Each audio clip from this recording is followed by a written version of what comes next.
Fala galera, tudo bem com vocês? Meu nome é Luiz, esse é o canal do Jovem Investidor e hoje eu vim trazer os setores que eu não invisto de jeito nenhum, eu fico longe desses setores na bolsa. Vale lembrar que todos os setores que eu vou citar nesse vídeo são setores que são cíclicos, muito cíclicos e sofrem bastante, pois não tem muito controle sobre os seus riscos. Ah, mas como assim não tem controle sobre os seus riscos? Bom, algumas empresas elas podem sofrer uma crise mundial, como tivemos há um tempo atrás, porém elas trabalham para diminuir as consequências desses riscos. E alguns desses setores que eu vou citar aqui nesse vídeo, claro, tentam trabalhar de alguma forma, mas o setor em si não ajuda muito para que isso aconteça de uma forma, digamos que comum, como acontece em outros setores. São setores que estão muito expostos às adversidades, então isso daí acaba atrapalhando bastante o setor, trazendo muitos riscos e até pouco retorno em relação ao risco. A gente tem que medir bastante na hora de fazer o investimento, o risco e o ganho, a chance que você tem de ganho e quais são os seus principais riscos. Então o que acontece? Nessa hora de fazer ali uma análise sobre uma ação ou sobre um setor, melhor dizendo, você começa a olhar os riscos se são muito altos, se compensa, se não compensa, quais são as chances de crescimento, se compensa os riscos que você tem de um lado em relação à chance de crescimento e valorização desse ativo. Nesses setores que eu vou citar, na minha opinião, não compensa. Não temos uma bola de cristal, não sabemos o que pode acontecer, porém, todavia, entretanto, a gente tem a história ao nosso favor. Claro que o que já aconteceu no passado não é garantia de que se aconteça no futuro, porém, a história tende a se repetir no longo prazo. Vocês podem observar aí, crises já aconteceram, então elas tendem a acontecer, parecidas, similares ou não, elas tendem a acontecer sempre, independente do setor. E a gente vê muitas histórias se repetindo constantemente. Talvez mude alguma coisinha, mas você vai se lembrar de alguma outra história que você já viu no passado. E assim com ações. Acaba escolhendo bons setores para evitar esse risco muito alto em relação à capacidade de valorização de um ativo, de um setor. Junto disso, a gente acaba escolhendo ativos que estejam em setores perenes, que tenham um bom tempo de bolsa, uma perspectiva de futuro bacana também, isso é muito importante. E se a empresa paga dividendos ou não, afinal de contas, só a valorização da empresa, se você não pensa em vender o ativo, ela não é interessante para você. Um ativo que sai de 1 e vai para 100 é muito bacana, muito legal. Porém, se você não saca esse valor que você acabou lucrando nesse ativo, vamos supor que amanhã ele vá para 10 centavos. Como que faz? Você não lucrou, você não recebeu nada, você só viu a valorização saindo de 1 para 100 e de 100 para 0,10. Então, como que faz, né? Fica difícil. Por isso que eu gosto da estratégia de dividendos. A estratégia de dividendos ao longo do tempo, caso aconteça isso, como já vimos acontecer na história algumas vezes, eu recebi dividendos no meio do caminho e isso diminuiu a minha perda ou até me deu um lucro muito maior do que o valor investido. É assim que funciona, por isso que eu gosto tanto de ações que pagam dividendos e que podem se valorizar. Foque nisso. Mas vamos lá, acho que já deu para você entender um pouquinho sobre o que eu quis dizer. E agora vamos direto aos setores. Um setor que eu não invisto, não costumo investir, não me chama atenção, é o setor de construção civil.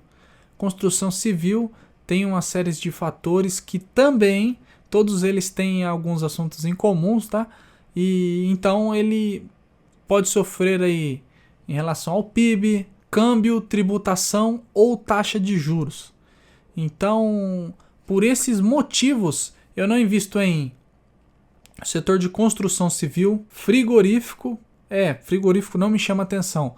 Se eu quiser investir em animais de corte, eu hoje investiria lá em direto na fazenda, no sítio, arrendaria um pedaço ou compraria minha própria terra. Se assim eu tivesse condição, e criaria lá a cabeça de gado que eu gosto, o carneiro, a galinha, o porco e assim por diante. Mas não investiria em ações do setor frigorífico. Outro setor que eu não gosto é o setor de lazer e turismo.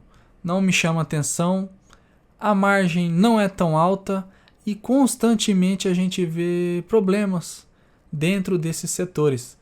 É o caso da 123 Milhas. Se você ainda não sabe, eles estão ligados aí diretamente a alguns escândalos que teve com os seus clientes, de pessoas que compraram as passagens, reservaram hospedagem e chegou lá na hora, não tinha sido reservado, não tinha sido pago pela empresa ao dono da pousada, o dono do hotel, mas que o cliente, quando contratou a empresa, ele já tinha pago.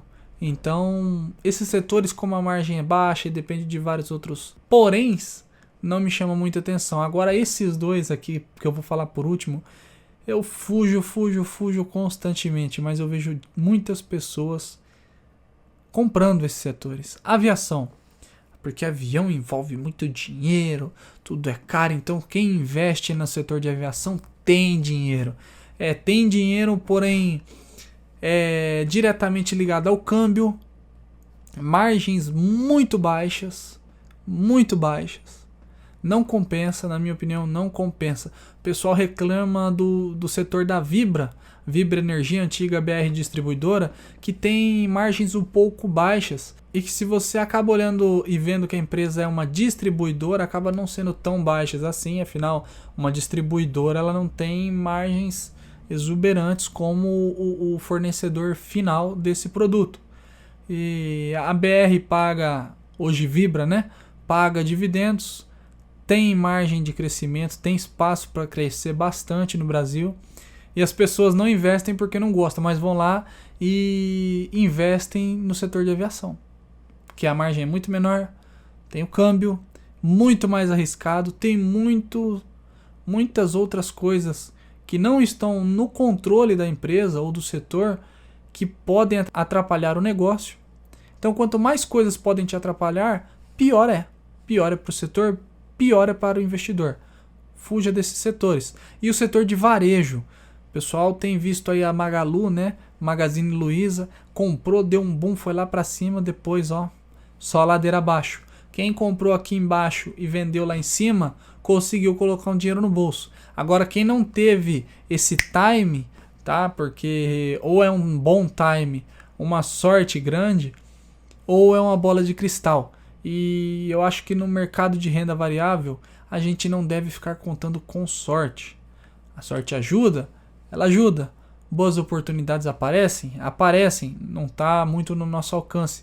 Porém, fazer bons negócios te dará chances de não ter prejuízo, menos prejuízo. Se você não sabe, boa parte da sua sorte é você quem faz. O setor de varejo eu fujo, não invisto, não me chama atenção. Tem a taxa de juros aí diretamente ligado a esse mercado, atrapalha bastante. Então o setor de varejo para mim não é interessante. Temos visto também no varejo o caso da Americanas, que foi um desvio ali, vamos dizer assim, um prejuízo muito alto, um valor significativo. A empresa está em recuperação judicial. E até o Barsi diz que todas as empresas de varejo, se ainda não quebraram, vão quebrar. Porque historicamente, mais uma vez a história se repetindo, os setores que estão no varejo ou vendem ou quebram. Ou quebram com aquele dono ou ele vende para outro dono para quebrar. Segundo o Barsi, é assim que funciona, e ele dá uma lista de várias outras empresas que existiam lá para os anos 90 e 2000 e hoje simplesmente sumiram. Então esse foi o papo dos setores que eu não invisto, e eu espero que você tenha gostado desse vídeo. Se você gostou, eu peço o seu like, o seu comentário nesse vídeo ajuda bastante a nossa comunidade aqui no YouTube. Nos sigam nas nossas redes sociais que vão estar abaixo aqui na descrição desse vídeo. Espero você num próximo vídeo. Até breve!